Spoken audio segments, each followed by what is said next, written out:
Welcome to AI News in 10, your top AI and tech news podcast in about 10 minutes.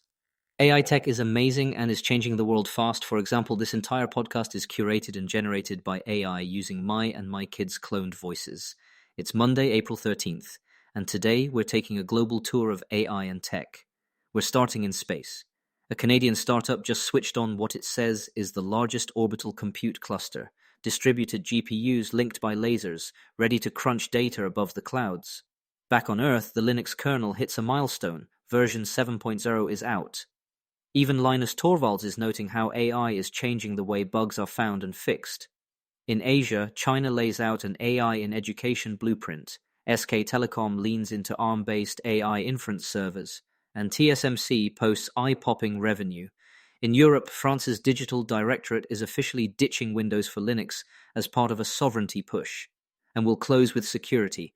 Rockstar Games confirms a new data exposure tied to a third-party tool connected to its Snowflake environment. But first, let's hear a word from our sponsors. Need elite developers fast? Elite Coders connects you with rigorously vetted senior engineers in 24 to 48 hours. Staff augmentation, dedicated teams, or full project delivery, we've got you covered. Visit elitecoders.co to get started today. Now let's dive into today's stories. Let's head to orbit. Kepler Communications says its cluster, launched in January, now links roughly 40 NVIDIA Orin Edge processors across 10 operational satellites via laser crosslinks. The goal isn't to train giant models up there, it's to run fast, on-site inference that eases the load on power-hungry sensors and cuts latency for time-sensitive tasks. Kepler has 18 customers on board and just announced Sophia Space as the newest. Sophia will test its passively cooled space computer OS by spinning it up on 6 GPUs across 2 spacecraft. That might sound routine for a terrestrial data center, but doing reliable orchestration in microgravity with tight thermal budgets is a major de-risking step for space compute. Kepler frames itself as the networking and processing layer for other satellites, or even drones and aircraft below, while Sophia is attacking the thermal and reliability barriers that make true space data centers so hard. A spicy aside from Sophia's CEO, he pointed to last week's Wisconsin data center moratorium as a sign that on-Earth build-outs may hit political limits, quipping, "There's no more data centers in this country.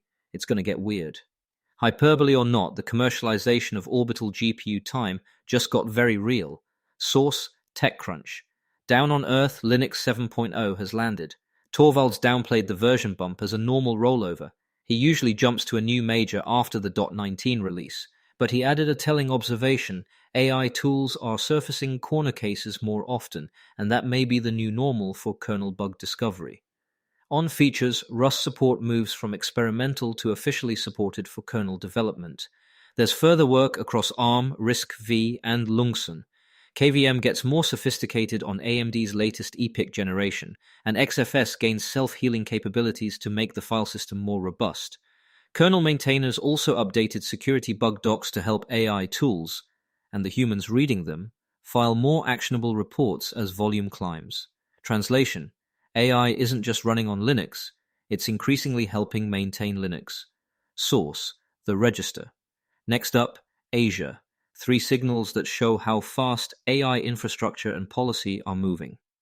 First, China's National Data Administration published an action plan to weave AI into education at all levels, teaching students and upskilling teachers, with AI assisting in lesson prep, homework management, intelligent grading, Q&A, and tutoring.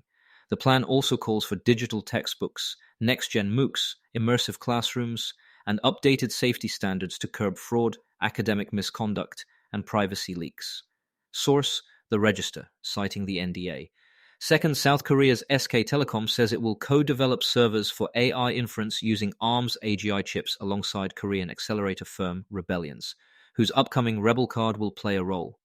SKT argues the boxes will cut power and cost versus GPU-based alternatives and could even run the telco sovereign foundation model AXK1 in its own AI data centers.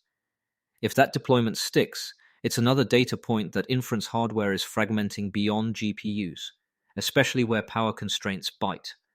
Source: The Register. Third, TSMC's March numbers underscore the AI wave making all this possible. NT $415.2 billion in revenue for the month, up 45% year-on-year and up 30% from February, with the quarter rising 35.1% over the prior year. A reminder that every new model, accelerator, and AI PC ultimately rolls downhill to foundry throughput. Source: the register. Before we continue, here's a quick message from our sponsors. This episode is brought to you by Family GPT, the AI chat platform actually designed for kids. If your children are curious about ChatGPT, but you're worried about what they might see, Family GPT gives you full parental controls, content filtering, and the ability to align responses with your family's values, whether Christian, Muslim, Jewish, secular, and many more. Monitor every conversation, set usage limits, and let your kids explore AI safely. No ads, no data selling, complete privacy. Sign up free at familygpt.chat. That's FAMILYGPT.chat. All right, let's get back to it. To Europe, where France's Interministerial Directorate for Digital Affairs, DINAM, just said it will move off Windows desktops and adopt Linux, part of a broader tech sovereignty drive to reduce reliance on non-European vendors. Minister David Amiel put it plainly: the state can no longer simply acknowledge its dependence, it must break free.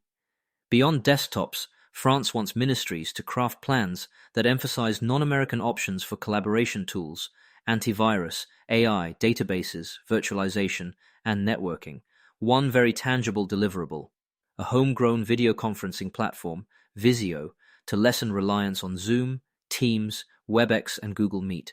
DINAM's headcount is small compared to France's 5.8 million person civil service, so this is more signal than scale for now.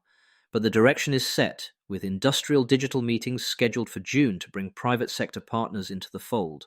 If the program expands beyond DINAM, expect a long, messy migration and a lot of procurement drama as agencies unwind years of Microsoft, Cisco, and VMware investments. Source: the register.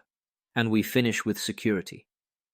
Rockstar Games confirmed that a limited amount of non-material company information was accessed via a third-party service connected to its Snowflake data warehouse. The extortion crew Shiny Hunters claimed responsibility, posting a pay or leak ultimatum and alleging the entry point wasn't Snowflake itself, but Anodot, a cloud cost monitoring tool integrated with Rockstar's environment. If the claim holds, it's a classic SaaS chain problem. Steal or reuse authentication tokens from a connected service, then impersonate a legitimate workflow, which is hard to spot in real time because it looks normal. Rockstar says there's no impact on players or operations. Not the company's first rodeo, remember the 2022 leak of early GTA 6 footage, but another reminder to inventory and harden every service tied into your data backplane, not just the primary system. Source: the register, with Rockstar's statement to Kotaku referenced. Quick recap. In space, Kepler's laser-linked satellites are bringing GPU inference to orbit as Sophia Space tests a passively cooled OS in microgravity. On the desktop, Linux 7.0 is official, and AI is now a day-to-day factor in how kernel bugs surface. Across Asia, China is formalizing AI in classrooms, SK Telecom is pushing ARM-based inference hardware, and TSMC's revenue reminds us who prints the world's compute. France is turning sovereignty talk into action by moving DINAM off Windows to Linux and planning local alternatives to American collaboration suites. And Rockstar's third-party breach shows that in 2026, your weakest link might be the tool you barely think about. Stay safe out there, and I'll see you tomorrow. Thanks for listening, and a quick disclaimer. This podcast was generated and curated by AI using my and my kids' cloned voices. If you want to know how I do it or want to do something similar, reach out to me at emad@ainewsin10.com. That's ainewsin10.com. See you all tomorrow.